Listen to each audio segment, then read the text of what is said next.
Bom dia a todos, o meu nome é Vinícius e hoje, junto dos meus colegas Ramos e Natália, vamos apresentar um tema que é cada vez mais presente no ramo imobiliário aqui no Brasil, que se trata sobre o condomínio e multipropriedades. O meu objetivo aqui é apresentar primeiramente o conceito desse instituto, a origem, as razões que levaram à legislação e as leis atuais que regem esse instituto. Mas afinal, o que é a multipropriedade? De forma bem simples, pense na possibilidade em ser proprietário de um imóvel, uma casa de praia ou uma chácara, mas apenas pelo período que você realmente vai usá-lo, como uma semana das férias durante todo o ano.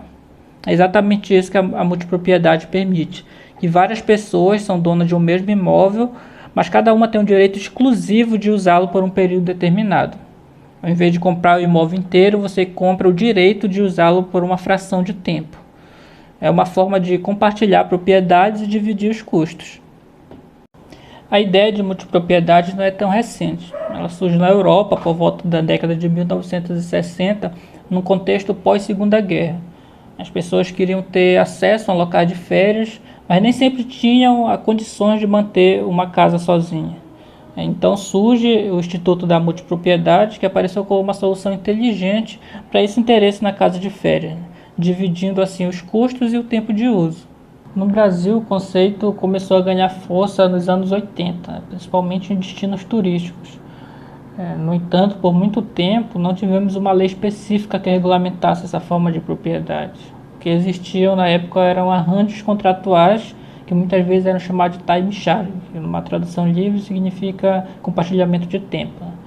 Mas isso gerava muita insegurança jurídica. Não estava claro se o comprador era realmente um proprietário ou apenas alguém com direito pessoal de uso, o que trazia problemas em caso de falência do empreendedor, penhoras ou na hora de vender sua parte. Essa falta de clareza foi um grande impulsionador para a criação de uma lei. Diante daquele cenário de incerteza que mencionei no slide anterior, ficou evidente a necessidade de uma lei específica que tratasse desse instituto. Por isso, quais foram as principais motivações? A primeira, claro, como eu já disse, era a segurança jurídica. Era fundamental definir claramente a natureza desse direito, para proteger tanto quem vendia quanto quem comprava, estabelecer regras claras para transferências, registros e responsabilidades. O segundo motivo era a proteção ao consumidor. O mercado de multipropriedade, infelizmente, ficou conhecido por algumas práticas de vendas agressivas e contratos pouco transparentes. A lei veio para aplicar as garantias do Código de Defesa do Consumidor, coibindo os abusos e garantindo as informações adequadas.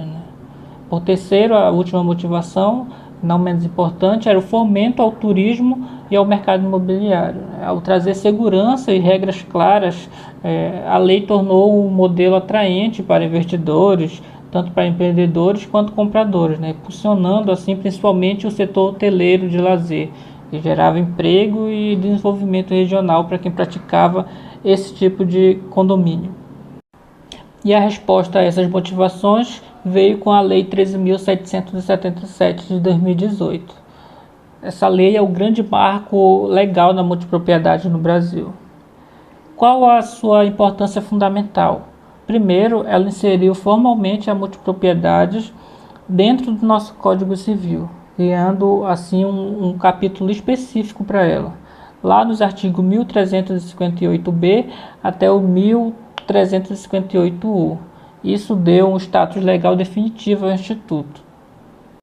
Segundo, e talvez o ponto mais crucial, a lei definiu a multipropriedade como um registro real.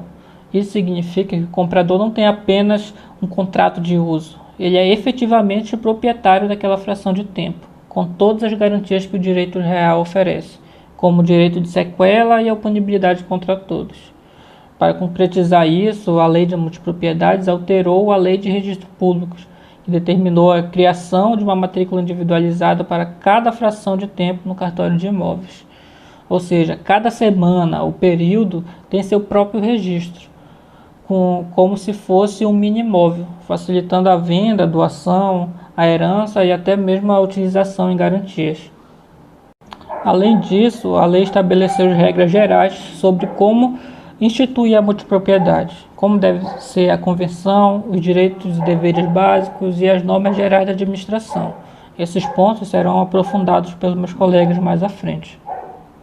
Embora a Lei 1377 seja uma espinha dorsal, a multipropriedade não funciona isoladamente. Ela dialoga com outras leis importantes do nosso ordenamento. O Código de Defesa do Consumidor, como já mencionei, é fundamental para proteger o adquirente, garantindo informação clara, coibindo publicidade enganosa e cláusulas abusivas. A Lei de Registros Públicos foi alterada pela Lei da Multipropriedade justamente para permitir a criação daquela matrícula individual para cada fração de tempo, dando efetividade ao direito real. E a lei de condomínios edilícios, que eu ainda não falei, também é relevante, pois muitas vezes a propriedade ela é instituída sobre apartamentos ou flats que já fazem parte de um condomínio maior. Nesse caso, as regras dos dois regimes precisam coexistir harmonicamente, como a Lei de 2018 também prevê. E a partir de agora, os meus colegas darão continuidade explorando os detalhes e as nuances desse instituto. Bom dia, pessoal. Espero encontrá-los bem. Então, como o Vinícius já falou, nosso grupo ficou com o condomínio multipropriedade. Mas o que é essa multipropriedade? Multipropriedade é só simplesmente um imóvel, né, em que várias pessoas são proprietárias. Várias pessoas têm parte desse bem que eles vão usar em um determinado período do tempo. Em relação justamente a essa multipropriedade, o nosso legislador ele não fixou onde que esse imóvel tem que ser. Ou seja, o nosso legislador, esse imóvel pode ser tanto na área urbana quanto no meio rural. Não existe essa possibilidade de falar de determinação da localidade. Tá? Ele deixou bem livre isso daí, né? Que é para justamente ajudar aquelas pessoas que têm essa vontade de adquirir esse tipo de imóvel e que não quer ter simplesmente toda a despesa no decorrer do tempo aí só para ele, né? Já que entende-se que essa pessoa vai usar só simplesmente um período do ano, né? E ele é responsável por isso. Uma das características também dessa multipropriedade é o imóvel base, né? Que é o imóvel corpóreo, né? E o que é esse imóvel corpóreo? É justamente essa propriedade compartilhada que pode ser uma casa, pode ser um apartamento, pode ser um resort, né? Enfim, tantos outros imóveis que podem ser. Nós temos também a unidade periódica. O que é essa unidade periódica? É um imóvel efetivamente que segura o direito real do titular da propriedade. Não é só simplesmente isso daí.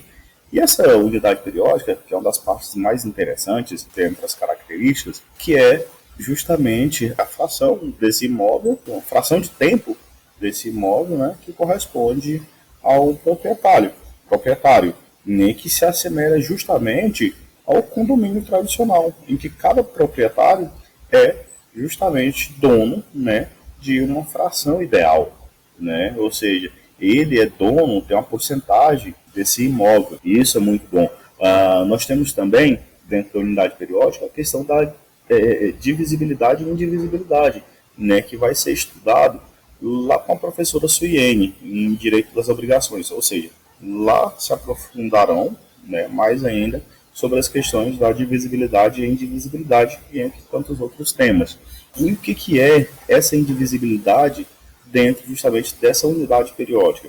Essa indivisibilidade fala exclusivamente que não pode se dividir, ou seja, o João Vinícius comprou uma fração de tempo, né, comprou uma unidade periódica, por exemplo, de 6 meses de determinado bem, e ele simplesmente ele quer dividir, ou seja, quer usar agora e quer usar daqui mais um mês. Aí o que fala?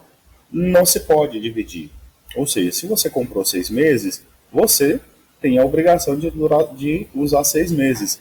Você pode, nesse período, você pode alugar, você pode fazer o que você quiser, né? Mas você tem a obrigação de usar no decorrer desses 6 meses esse bem. Não podemos dividir ele em 2 vezes. Por exemplo, no ano aí você comprou aí uma casa aí de veraneio, você quer usar ele aí em julho, né, que é época das férias, aí você quer usar ele em dezembro, não. Se você comprou esses 6 meses, né, você tem que usar justamente conforme está no contrato e seguido, não pode se dividir. Uma outra questão, uma outra característica também é a fração do tempo, né, que é o período que o proprietário tem, né, para usufruir desse bem.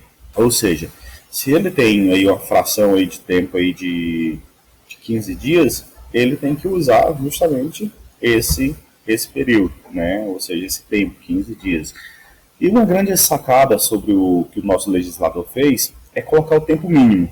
O que é o tempo mínimo que ele colocou? Simplesmente de 7 dias. Ou seja, menos de 7 dias, ou seja, uma semana, você não consegue se ter essa fração de tempo dessa unidade periódica, desse imóvel base. Você, o mínimo que você pode ter é justamente 7 dias, nada menos que isso. Nós temos também a cota, fração de tempo, ou seja, a fração ideal que o condômino multiproprietário tem desse imóvel. Vou falar também um pouco sobre a questão da transferência. A transferência recai sobre a questão da sucessão, ou seja, o proprietário dessa multipropriedade, ele pode, caso ele venha a óbito, ele pode, esse bem vai ficar justamente para os seus herdeiros. Ele também pode vender a cota sua, a sua fração de tempo, sem precisar perguntar aos outros proprietários, aos outros condôminos, porque ele é o proprietário, ele tem o direito de fazer o que ele bem quiser desse bem. Ou seja, as outras pessoas não têm direito de dar palpite, mas existe também exceção, desde que esse bem, né, no caso essa alienação, ela esteja justamente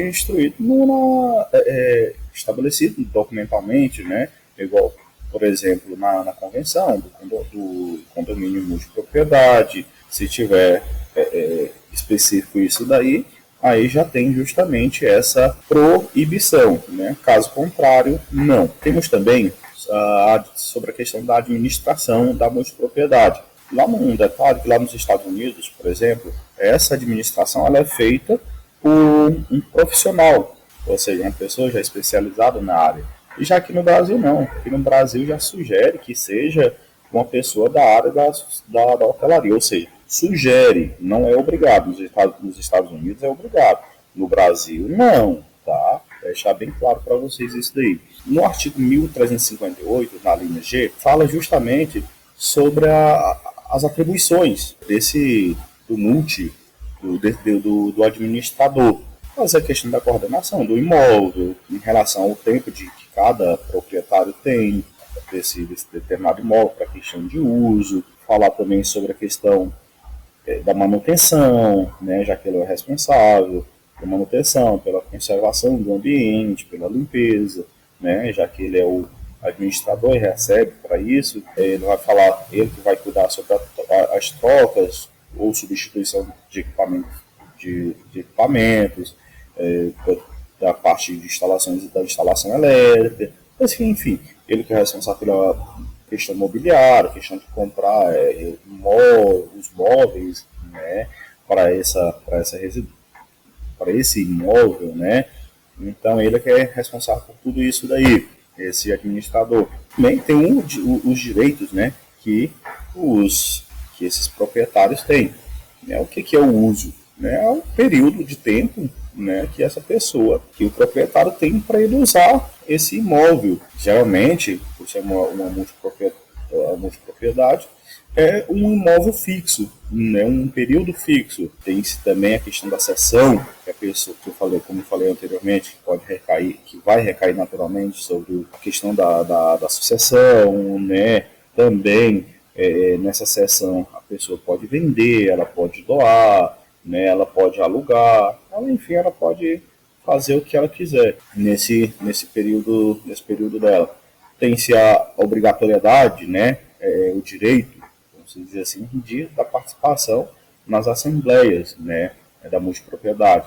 Também, se no caso ele não quiser participar dessas assembleias, ele pode estar constituindo um procurador, né, que pode ser inclusive o próprio administrador. Ele faz lá uma procuração para que esse administrador seja o responsável por ele, para estar respondendo por ele na Assembleia.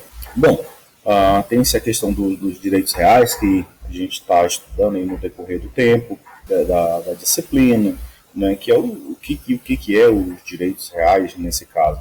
É justamente a fração de tempo, né, que o proprietário tem, que ele pode fazer a hipoteca, que ele pode fazer a alienação fiduciária desse imóvel. Ou seja, ele pode fazer o que ele bem entender na fração dele de tempo dessa unidade periódica. Tem uns casos também que ele pode ser indenizado. Igual, por exemplo, eu comprei esse imóvel e passei do tempo e acabei avariando. Então eu tenho a obrigação de estar justamente indenizando os outros proprietários. E também ele é amparado pelo Código de Defesa do Consumidor, como já falei aqui, sobre os direitos, questão do usufruir, ceder a fração, questão de locação, né, de cessão. Ele também tem a obrigação, né, deveres de pagar a contribuição, né, de responder pelos danos causados tanto por ele ou por quem ele levar, né, ele não pode modificar esse bem, né, fazer a troca de local, ele pode usar, ele tem que permitir a questão de obras, obras de reparos urgentes, né, ele é responsável exclusivamente pela indenização, né, caso venha cometer algum dano causado. Então agora eu passo a palavra para minha colega e amiga da nossa turma, Natália. Tá bom? Todos tenham um bom dia para vocês.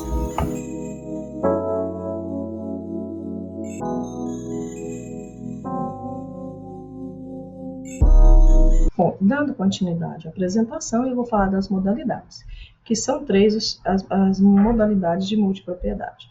Modalidade societária ou acionária. Nesse modelo, não há uma propriedade direta do imóvel por parte do indivíduo. Ao invés disso, ele adquire a ação de um imóvel. É criada uma sociedade anônima, e essa sociedade anônima é a proprietária do imóvel e ela vende as ações para quem tem interesse. A multipropriedade hoteleira é uma modalidade com foco principal no turismo e experiência de hospedagem. O imóvel é geralmente projetado para oferecer essas conveniências de lazer com estruturas de hotel, restaurante, piscina e todas as recreações que tem dentro de um hotel. A multipropriedade imobiliária ou residencial também, nesse modelo, ela se assemelha muito a uma propriedade fracionada. Cada indivíduo é proprietário de uma fração desse imóvel. Ele não é proprietário de todo o imóvel, mas ele é proprietário de uma fração dele. E a estrutura ela é voltada mais para o lazer do proprietário. Os pontos positivos e os pontos negativos. Os pontos positivos e negativos de cada uma delas. Como funciona a multipropriedade por ações? Ao comprar a ação, o proprietário tem direito de usar esse espaço por um determinado tempo. Qual é a vantagem? A principal vantagem é a manutenção e os custos, que fica a cargo da sociedade. Ele não tem todas essas atribuições de manutenção e custo, fica por conta da sociedade. A flexibilidade de uso também é uma outra vantagem, porque a estrutura da sociedade ela permite maior flexibilidade na troca de períodos, que é administrada por terceiros, então não tem fica mais fácil para ele conseguir essa troca de período. O compartilhamento dos custos também é uma outra vantagem, que o compartilhamento dos custos fixos de IPTU é dividido entre todos. As desvantagens. O multiproprietário ele não é dono do espaço físico. Como já foi dito anteriormente, ele tem direito a uma ação. Isso dá uma sensação de não ser dono do espaço. A limitações de uso também fica restrita, apesar de ter uma facilidade, mas ela fica restrita porque você tem que ver a possibilidade de troca e tudo mais para conseguir não usar esse espaço e não perder dinheiro. Uma outra desvantagem também é você tem uma dependência maior da administração, da sociedade, seguir as regras e tudo mais, e também a dificuldade de desinvestimento, que você fica muito atrelado a isso e é mais difícil de vender a sua ação do que vender uma fração do imóvel. Na próxima, vamos falar sobre a multipropriedade hoteleira. Nessa modalidade, o foco principal, como já foi dito, é as vantagens de hotel. O que é as vantagens de hotel? Você não tem coisas para fazer, tudo é oferecido, restaurante, piscina, essas coisas assim é visto como uma vantagem. Uma outra vantagem também é a possibilidade de locação, fica mais fácil para você fazer a locação por ser um hotel. O hotel administra esse espaço que você tem, se você não puder usar no espaço que é determinado para você, você pode passar para a administração do hotel e eles alugam para outra pessoa e você pode contar com uma renda extra também. Uma outra vantagem é a qualidade que é assegurada, a qualidade e o padrão de um hotel, restaurante e tudo mais. A administração desse tipo de investimento é feita por uma empresa especializada, então você não tem muita preocupação. Tem as desvantagens também. Ele oferece menos flexibilidade de uso da propriedade do que uma propriedade residencial. O multiproprietário não tem a liberdade de caracterizar o seu espaço com as coisas que você gosta, você não pode pintar uma parede, tudo, porque segue um padrão de qualidade de hotel. A próxima, a multipropriedade imobiliária. Nesse modelo em que o proprietário ele adquire uma escritura pública dessa fração de espaço. Então, ele é dono, de fato, com registro do imóvel no nome dele. Dá mais segurança, porque você é, de fato, dono daquele espaço físico. As vantagens. É uma opção interessante para quem gosta de passar as férias com família, com amigos, porque você tem um espaço maior, que é seu, privacidade e tudo mais. Os custos também são divididos, né? Dividido entre os proprietários. As desvantagens. Não tem serviço de quarto. A revenda é mais difícil, porque você está vendendo não uma propriedade inteira, mas um pequeno espaço, uma fração dessa propriedade. Então, é uma das desvantagens. E a limitação, ela permanece também como uma das desvantagens, a limitação por período de uso. Você tem um espaço, um período de uso dentro de um ano, e que essa é uma das desvantagens de todas elas, né, de multipropriedade. A multipropriedade e os desafios jurídicos. São vários, né? Os conflitos entre multiproprietários, um outro conflito da administração, que é entendido também como difícil, às vezes, de você lidar com várias pessoas, com vários jeitos, e fica complicado. Um outro conflito também é a falha na prestação de serviços por parte da administração. Às vezes a manutenção inadequada gera conflito também. Abuso de taxas que não estão no contrato, ou valores super acrescidos que não estavam bem definidos. Um outro desafio também é o marketing agressivo. Esse marketing agressivo é um dos desafios jurídicos que acontece. O que é o marketing agressivo? São técnicas de venda abusivas, sabe? Ofertas irresistíveis. As pessoas levam para um lugar legal, bonito, são apresentações demoradas e faz com que isso cansa o cliente, deixa ele cansado, já passa horas apresentando. É uma maneira de forçar o cliente a acabar ficando, porque o desgaste, ele acaba no final aceitando certas coisas. Uma outra característica do marketing agressivo é a falta de tempo para análise. Você está lá em um espaço determinado para aquele evento, é o dia todo falando, mostrando as vantagens, eles oferecem brindes. Então, e quando você pega o contrato para analisar, o tempo é pouco, você não tem como sair dali e levar para um advogado, alguém que possa te ajudar com as regras para você entender melhor. Omissões de informações também acontecem muito. A não clareza sobre os custos adicionais, de condomínio, de taxa, de valorização, de revenda, é um tipo de marketing agressivo. Promessas de ganhos também reais é outra característica do marketing agressivo. Eles colocam uns ganhos reais e acabam induzindo a pessoa a adquirir. Um outro desafio são os tributos. A complexidade tributária gera ainda demanda jurídica. Por quê? Porque numa coisa bem explícita, você paga aquilo do que é seu, uma fração, como fica definido. Às vezes isso gera um desafio e gera conflitos na justiça. E para dar continuidade, eu vou apresentar uma decisão de uma juíza de São Paulo. Ela diz o seguinte: o imóvel que é em Minas, eu confundi. Eu vou ler aqui. A juíza Cíntia Adas Abdi, da Terceira Vara Civil de São Caetano do Sul, São Paulo, declarou a rescisão de contrato de multipropriedade firmado entre consumidores e as empresas por venda emocional. A magistrada determinou que as empresas devolvessem integralmente o valor pago, devidamente corrigidos e com juros.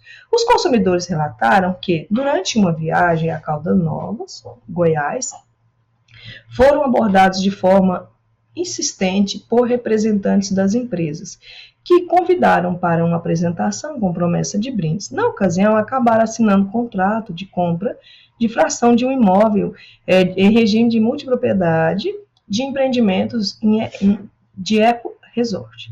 Segundo os autores, não receberam os brindes prometidos e se depararam com dificuldades para entender as cláusulas do contrato, além de não conseguirem cancelar o negócio amigavelmente. Destacou que os consumidores foram vítimas de venda emocional, prática caracterizada por forte pressão psicológica, com marketing agressivo e falta de informações claras sobre o contrato. A sentença também ressaltou que o contrato não observou o dever de informação e boa-fé, princípios basilares do Código do Consumidor. E, por fim, vamos às conclusões. A multipropriedade é uma modalidade interessante para quem busca usufruir de um imóvel em destinos de lazer sem arcar com todos os custos e responsabilidade de uma propriedade integral. Você tem direito de usar o espaço ali, tudo. É geralmente uma coisa que é grandiosa, às vezes, para o padrão de vida da pessoa, para passar férias, você não vai ter um imóvel muito caro só para ir lá passar férias. Então, é interessante você comprar esse imóvel, você ter esse direito de multipropriedade só para aquela época que você se propõe a curtir as férias ali. As vantagens: acesso a imóveis de alto padrão, roteio de custos, sem preocupações com manutenção. As desvantagens: período limitados, regras e convenções, taxas de condomínio, despesas fixas, dificuldade de revenda e disponibilidade. E as referências.